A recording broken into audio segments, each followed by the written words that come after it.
আসসালামু আলাইকুম। তৃতীয় শ্রেণীর সুপ্রিয় শিক্ষার্থীবৃন্দ, আশা করছি তোমরা সকলে ভালো আছো। গত পর্ব পর্যন্ত আমি তোমাদের গণিত বইয়ের 90 নম্বর পৃষ্ঠা পর্যন্ত আলোচনা করেছি। এখন তোমাদের সাথে তোমাদের গণিত বইয়ের 91 নম্বর পৃষ্ঠা থেকে আলোচনা করব। ভগ্নাংশ। একটি রুটি আছে। রুটিটি কিভাবে ভাগ করলে রেজা ও মিনা দুইজনেরই সমান পরিমাণ পাবে? আমি কি এমনভাবে ভাগ করতে পারি? এখানের মধ্যে দিয়েছে তোমাদেরকে যে একটা রুটিকে কিভাবে ভাগ করলে দুইজন খেতে পারবে। তাহলে আমরা মাঝ বরাবর ভাগ করলে সেটা কি দুইজনে সমানভাবে খেতে পারবে।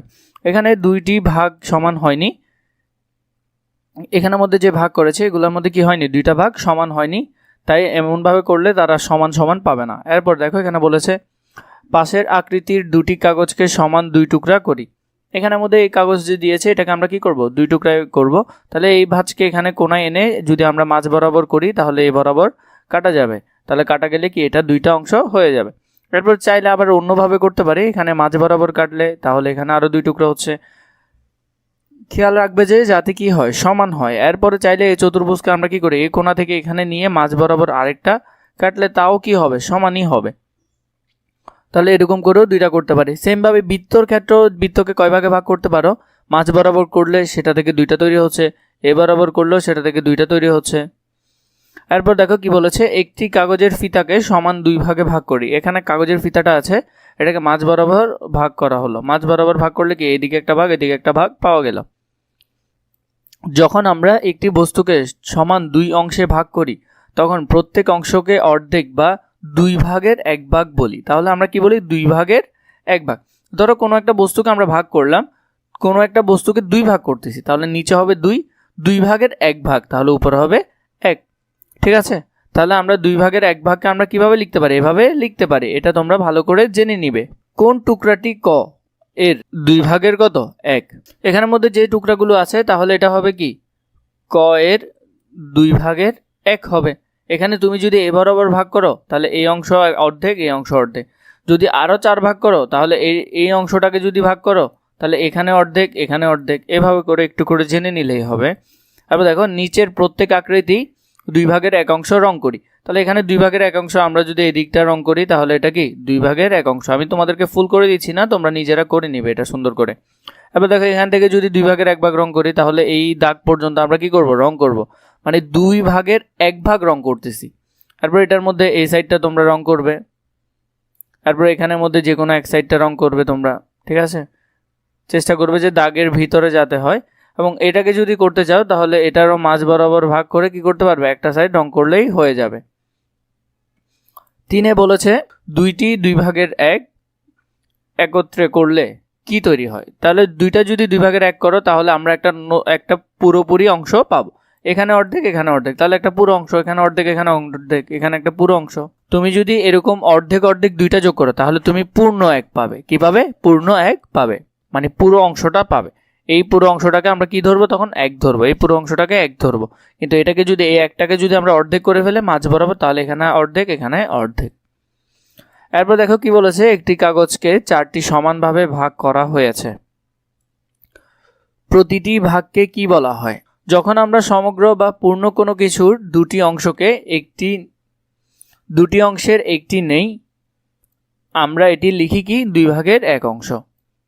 তাই আমরা যদি সমান 4 অংশে ভাগ করি এবং একটি অংশ নেই তাহলে আমরা লিখব 4 ভাগের এক অংশ। ঠিক আছে, যখন আমরা দুইটা থেকে একটা নিচ্ছিলাম, মানে একটা জিনিসকে অর্ধেক করছিলাম, তখন আমরা এটা লিখছি।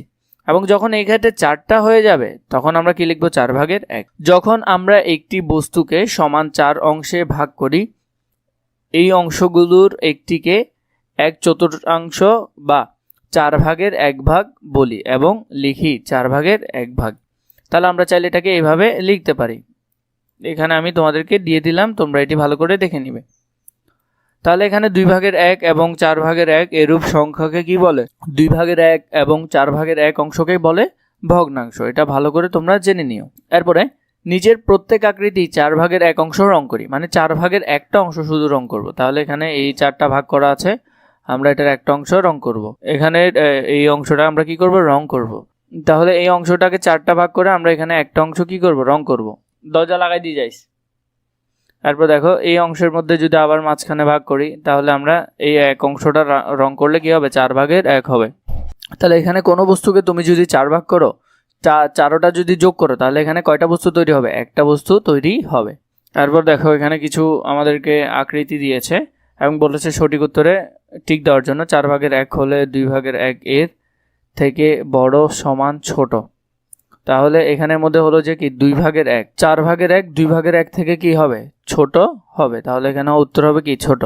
এরপর এখানে আছে 4 ভাগের 1 এর 2 টুকরা হলে 2 ভাগের 1 এর চেয়ে কি হবে? সমান হবে। মানে তোমাদের যদি বুঝতে কষ্ট হয়, তোমরা একটা জিনিস খেয়াল করো, এই পুরো অংশটা, মানে এখানে যে চতুর্ভুজ আছে এটাকে আমরা 4টা অংশে ভাগ করলাম, একই চতুর্ভুজ, আর এখানে কি করলাম? অর্ধেকে ভাগ করলাম।